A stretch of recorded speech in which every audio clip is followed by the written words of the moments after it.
সবাইকে ধন্যবাদ জানাচ্ছি আজকে এই মেলার উদ্বোধনী অনুষ্ঠানে উপস্থিত থাকার জন্য। বিশেষভাবে ধন্যবাদ জানাচ্ছি সাংবাদিকদের অনেক ব্যস্ততার মধ্যে এখানে উপস্থিত হওয়ার জন্য। আমি আসলে আলোচনার মতো কিছু নেই, আমি শুধু এইটুকু বলবো যে আমরা একটা সামাজিক যুদ্ধকালীন সময় পার করছি। এখানে যে যাই বলুক বিশ্বাসযোগ্য নয়। কাজের মধ্য দিয়ে মানুষ জেনে নেয় যে কে কি কাজ করছে, কারণ যে যা বলে তা বেশিরভাগই আসলে রাখে না। স্বাধীনতা যুদ্ধের পর থেকে এই ধরনের একটা সামাজিক বিষয় প্রতিষ্ঠিত। তো আমরা এই প্রতিষ্ঠান প্রতিষ্ঠাকালীন সময় থেকে একটা ধারণা নিয়ে সামনের দিকে এগিয়ে আসছি, তা হচ্ছে শুধু শিক্ষিত জনগোষ্ঠী যদি সমাজে আত্মপ্রকাশ করে তাতে স্বাধীনতার স্বপ্ন বাস্তবায়িত হবে না বা একটা সমৃদ্ধ জাতি গঠনে কোনো কাজে। আজকে 50 বছর উত্তীর্ণ হয়ে যাওয়ার পরেও আমরা কিন্তু বর্তমানে সেটা উপলব্ধি করতে পারি। এটা বক্তৃতা দিয়ে বলার কিছু নাই, প্রতিটা মানুষই তার জীবনযাত্রার সাথে উপলব্ধি করতে পারে সেই কথা। মূল কথা কোথায়? মূল কথা হচ্ছে জ্ঞানী গুণী সামাজিক ও নৈতিকতা সম্পন্ন মানুষ যদি আত্মপ্রকাশ না করে তাহলে যত রক্ত দিয়েই স্বাধীন করি না কেন স্বাধীনতার ফল আমরা পাবো না। এ কথা আমরা বিশ্বাস করি এবং আমাদের এই সংগঠন যারা এই গত 40 বছর বিভিন্ন প্রতিষ্ঠার মাধ্যমে বা সামাজিক কাজের মাধ্যমে যে বিষয়টা নিয়ে আমরা এগিয়ে যাচ্ছি তা হচ্ছে শুধু শিক্ষিত জনগোষ্ঠী না, সামাজিক ও নৈতিকতা সম্পন্ন শিক্ষিত জনগোষ্ঠী তৈরি করতে হবে। আজকে বিষয়টা কিন্তু সর্বজন শিক্ষিত এবং বিশ্বের সমস্ত দেশ এবং জাতি উপলব্ধি করতে পারছে কথা যে একজন শিক্ষিত মানুষের চাইতে একজন ভালো মানুষ বেশি প্রয়োজন।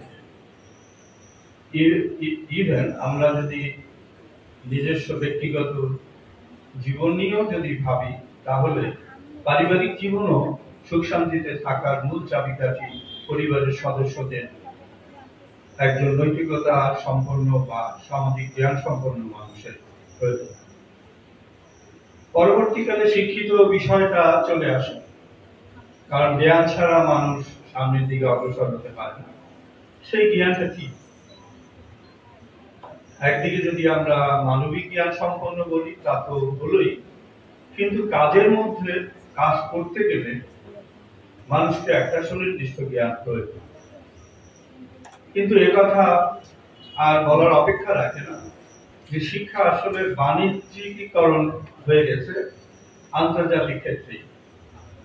আমরা যদি একথা বলি বড় বড় বিশ্ববিদ্যালয় সারা বিশ্বে অক্সফোর্ড, ক্যামব্রিজ বা হার্ভার্ডের মতো বিশ্ববিদ্যালয় তারা কি যে কাজগুলো করছে অবশ্যই প্রশংসার দাবি রাখে, গবেষণা এবং উচ্চ মান সম্পন্ন শিক্ষা দিচ্ছে, কিন্তু তাদের মধ্যেও দেখা যাচ্ছে যে ব্যবসায়িক প্রবণতা, অনেক টাকা প্রয়োজন হয় এবং শুধুমাত্র যে একজন শিক্ষার্থী তার ভালো ফলাফল বা তার বিগত পরীক্ষাগুলোর ফলাফল দিয়ে যে কোথাও ভর্তি হতে পারবে তা কিন্তু একটা বড় একটা ছাড় পায় বৃত্তি হিসাবে, কিন্তু অনেক টাকা খরচ করতে হয়, অনেক কাঠ খরচ করতে হয়। আমাদের দেশেও তার ব্যতিক্রম নয়, আমাদের দেশেও বেশ কিছু শিক্ষা প্রতিষ্ঠান তারা নিবেদিত আমাদের দেশের ছেলে মেয়েদের কম খরচে শিক্ষিত করার ক্ষেত্রে, কিন্তু বর্তমানে বেশিরভাগ শিক্ষা প্রতিষ্ঠানগুলোই আর্থিক বিষয় এবং রাজনৈতিক বিষয়টাকে বেশি বিবেচনায় আনছে। কোন দলের মানুষ কত টাকা আয় করবে এবং যারা পরিচালনা করবে তাদের আর্থিক আয় কত হবে, এই বিষয়গুলো খুব বেশি মাত্রায় বিবেচনা আছে।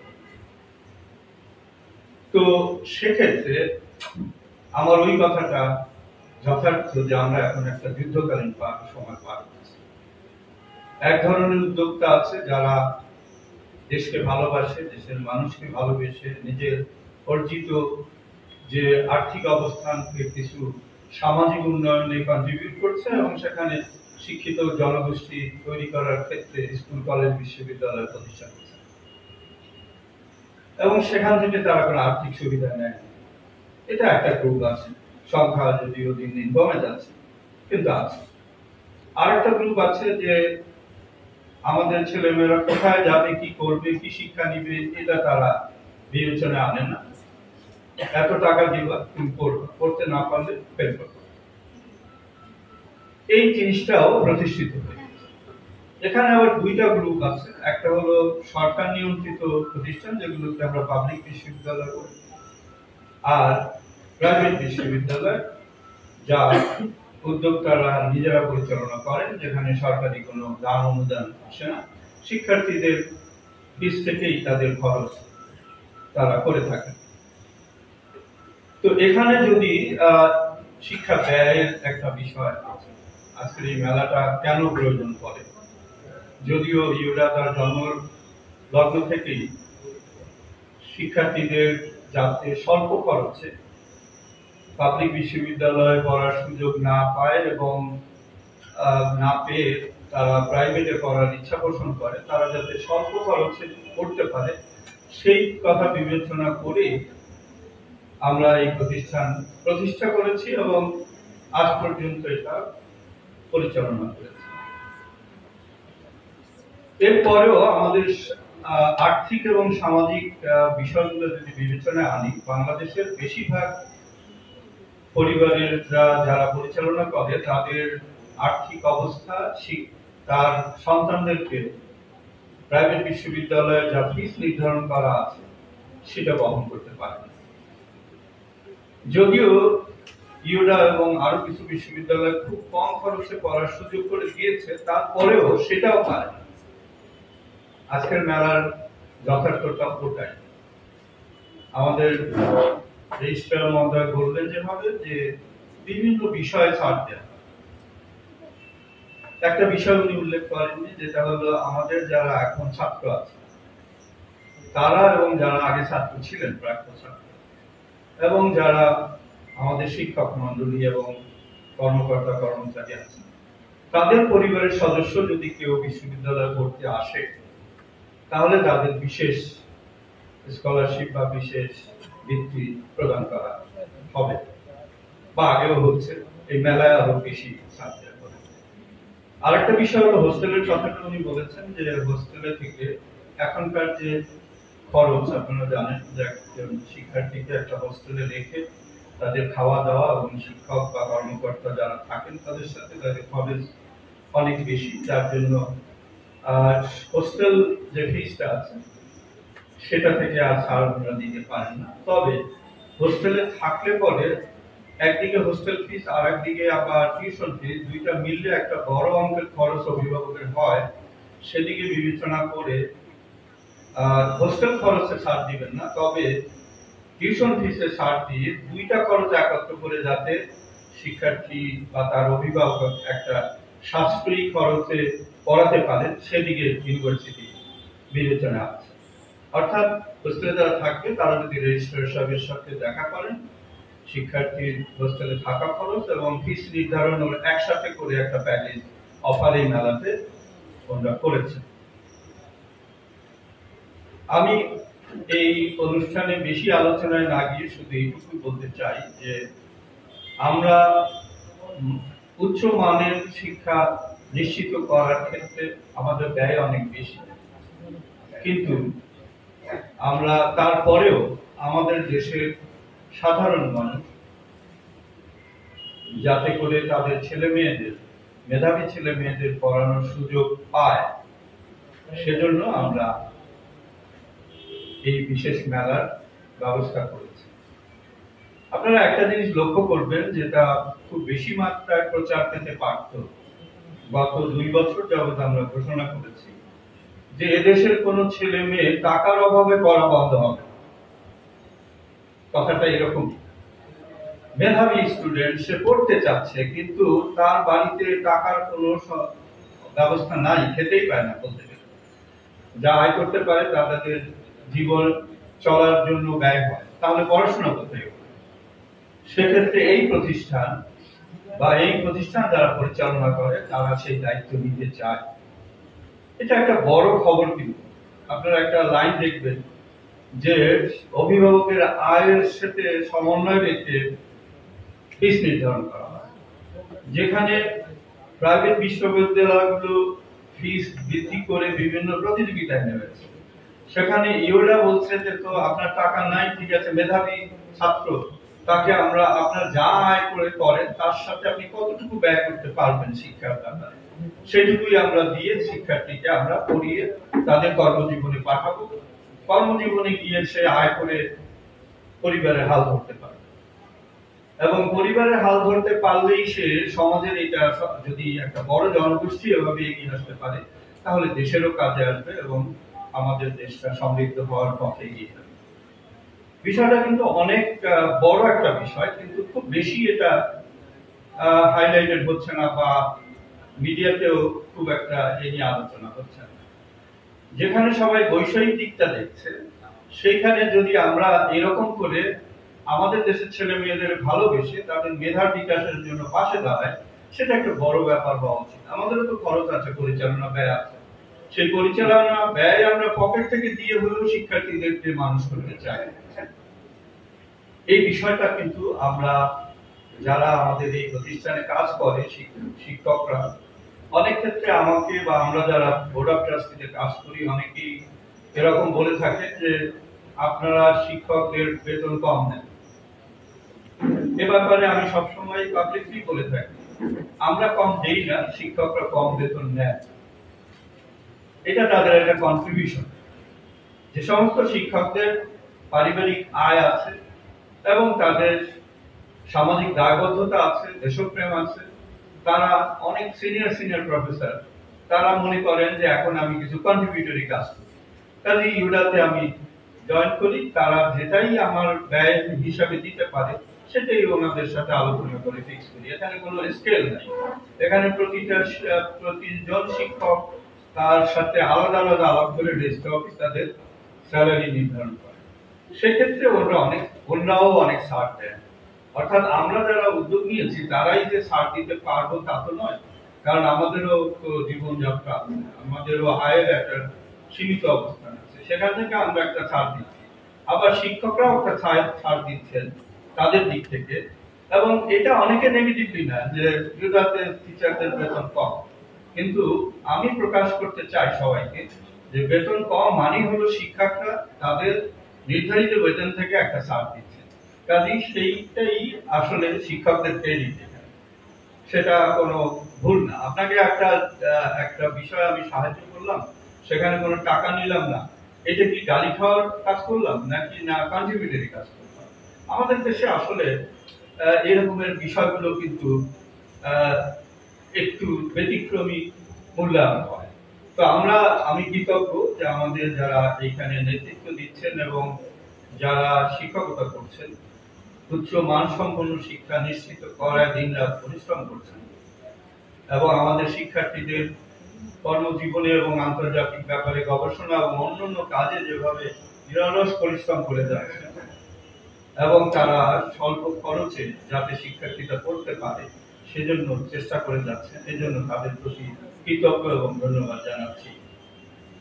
শিক্ষার্থীদের যারা প্রাক্তন স্টুডেন্টরা আমাদের এই মুহূর্তে সারা বিশ্বে ছড়িয়ে আছে, হার্ভার্ড ক্যাম্ব্রিজ থেকে শুরু করে সমস্ত জায়গায় গেলে আমাদের শিক্ষার্থীদের শিক্ষক হিসাবে পাওয়া যাবে এবং গবেষক হিসাবে পাওয়া যাবে বিভিন্ন বিভাগের। এবং বাংলাদেশের যেমন আজকের এখানে সংবাদ সম্মেলনের একটা ব্যবস্থা, আমাদের বাংলাদেশের যত ইলেকট্রনিক এন্ড প্রিন্টিং মিডিয়া আছে সব মিডিয়া হাউসে আমাদের শিক্ষার্থী তাদের সুনামের সাথে কাজ করার নজির পাওয়া যাবে, এবং আমরা সেভাবেই তাদেরকে তৈরি করার চেষ্টা করছি। যাই হোক, আমি আর দীর্ঘায়িত করবো না, একটা কথাই বলবো, এত কিছুর মধ্যেও দেশের বর্তমান রাজনৈতিক সামাজিক পরিস্থিতির মধ্যেও আমাদের গ্রুপ যারা আমরা এই সামাজিক কাজটা করছি সেটা সবার বিশ্বাস করতে হবে যে এটা দেশপ্রেমের মাধ্যমে, দেশপ্রেমের মধ্য দিয়ে আমরা সামাজিক উন্নয়নে কাজ করে যাচ্ছি এবং আমাদের দেশের সীমিত আয়ের মানুষজন যাতে তাদের ছেলে মেয়েদেরকে উচ্চশিক্ষা নিশ্চিত করতে পারেন সে ব্যাপারে আমরা এই সমস্ত আয়োজনগুলো করছি। যারই একটা হচ্ছে এই প্রথম জুলাই থেকে 7 জুলাই পর্যন্ত আমরা একটা বিশেষ ছাড়ের ব্যবস্থা করছি। যদিও যে কোনো সময় ভর্তি হলেই রেজিস্ট্রি অফিসে এসে তারা আলোচনা করে কিছু ছাড় নিতে পারেন। একটা কথা বলে আমি শেষ করব, তা হচ্ছে এখানে এক্সিস্টিং কিছু ছাত্র প্রতিনিধি আছে বিভিন্ন সেমিস্টারের বিভিন্ন বিভাগে, তারা জানে টাকার জন্য আমাদের যারা ভর্তি হয়েছে তা অনেক সময় আছে ভর্তি হওয়ার পরে চালাতে পারে, পড়াশোনা চালাতে পারে, অথবা চালাবে বলে সবসময় রেজিস্ট্রি অফিসের কাছ থেকে অনুমতি নিয়ে ডিগ্রি শেষ করে ফেলেছে, সার্টিফিকেটটা নিতে পারছে না, চাকরি করতে পারছে না। আপনারা এটা হাস্যকর শোনা যেতে পারে কিন্তু গুরুত্বপূর্ণ, তা হচ্ছে তখন সার্টিফিকেটটা বাকিতে দিয়ে দেওয়া হয়, যাও চাকরি করে তারপরে এসে টাকা যেটুকু পারো দিয়ে যাও। এর মধ্যে নিশ্চয়ই একটা দেশপ্রেম এবং কমিটমেন্ট খুঁজে পাওয়া যায় যে শিক্ষার্থীরা যাতে কোথাও আটকে না যায়। যারা এখন ছাত্র আছে তারা একসময় দেখা যায় একজন অভিভাবক মাথার উপর থেকে চলে যান যে কোনো কারণে, হঠাৎ মৃত্যু হতে পারে, অ্যাক্সিডেন্ট হতে পারে, তারা চালাতে পারে না, তখন প্রতিষ্ঠান কিন্তু তাদের দায়িত্ব নেয়। এবং আমি বলে থাকি প্রতিষ্ঠানের প্রতিষ্ঠাতা হিসাবে বা সভাপতি হিসাবে যে আমাদের কোন শিক্ষার্থীদের টাকার অভাবে চলমান শিক্ষা বন্ধ হবে না কখনো, এবং বন্ধ হয় নাই কখনো, এবং সেক্ষেত্রে আমরা তাদের অবস্থা অনুযায়ী তাদেরকে আমরা সাপোর্ট দিই এবং চলমান যে শিক্ষার মধ্যে তাদেরকে আলাদাও বৃত্তি প্রদান করতে থাকি। আপনারা ভালো থাকবেন, সুস্থ থাকবেন এবং আমরা যে কার্যক্রমটা করছি তার পাশে দাঁড়াবেন এই প্রত্যাশা নিয়ে সবাইকে ধন্যবাদ জানাচ্ছি। ধন্যবাদ। এখন বোধহয় একটু আনুষ্ঠানিকতা আছে, আমরা আমি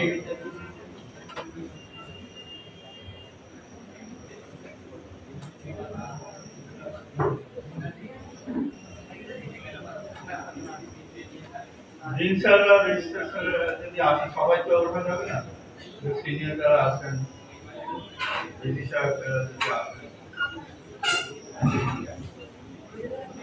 রেজিস্ট্রি অফিসের ঊর্ধ্বতন কর্মকর্তা, কন্ট্রোল অফিসের তারা যদি ছবি তোলার জন্য আমার পাশে, এখন আমি আনুষ্ঠানিকভাবে ফিতা কেটে আমাদের প্রচলিত নিয়ম অনুযায়ী উদ্বোধন ঘোষণা করব।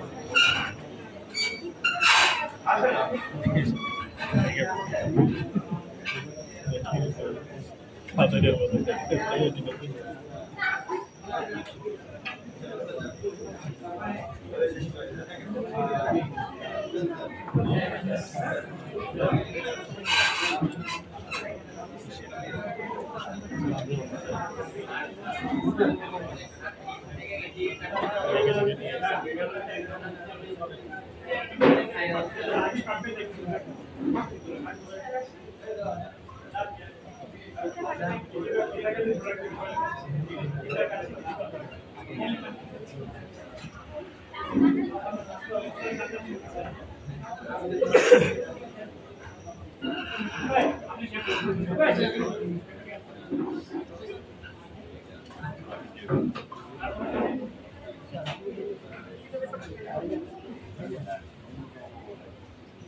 আমি আনুষ্ঠানিকভাবে ভর্তি মেলা উদ্বোধন করলাম।